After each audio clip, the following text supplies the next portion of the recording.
এই অধ্যাদেশ বাতিল করতে হবে। সরকারি চাকরি সংশোধন অধ্যাদেশ বাতিলের দাবিতে আন্দোলন করে আসছেন সরকারি কর্মকর্তা কর্মচারীরা। ঈদের ছুটির পর সচিবালয়ে ফের বিক্ষোভ করেছেন তারা। সোমবার বেলা 11টার দিকে দপ্তর ছেড়ে জনপ্রশাসন ভবনের নিচে সমবেত হয়ে বিক্ষোভ শুরু করেন তারা। অধ্যাদেশ বাতিলের দাবিতে দেন স্লোগান। এ সময় ঐক্যফ্রমের নেতাকর্মীরা বলেন, অধ্যাদেশটি বাতিল না করলে সারা দেশে একযোগে শুরু হবে আন্দোলন। কর্তৃপক্ষের নিকট আমার কথা থাকবে, আপনারা কোনো তালবাহানা না করে, কোনো সংশোধনী এই বংশ আলাপ না করে সরাসরি এই আইনটা প্রত্যাহার করার পদক্ষেপ গ্রহণ করবেন। আমরা শুধু দেখতে চাই এই অধ্যাদেশ বাতিল হয়েছে।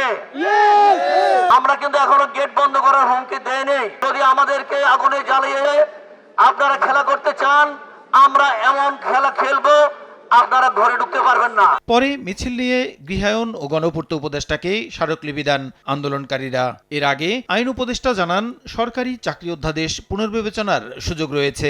সরকারি কর্মচারী যে আইন আছে এখানে অবশ্যই পুনর্বিবেচনার অবকাশ রয়েছে। আমরা মিটিংয়ে বসে আমাদের সরকারি কর্মচারী ভাইরা আমাদের যে দাবিগুলো দিয়েছিল, কাগজগুলো আমার কাছে আছে, সেগুলি আমরা কি বিবেচনা করব, কিভাবে করব সেটা ঠিক করব। ঠিক করার পর ইনশাআল্লাহ যত তাড়াতাড়ি সম্ভব আমরা একটা রিপোর্ট উপদেষ্টা পরিষদের মিটিংয়ে তুলব। দাবি না মানলে কঠোর কর্মসূচির ঘোষণা সরকারি কর্মকর্তা কর্মচারীদের। প্রসূন আশিস, সময় সংবাদ, ঢাকা।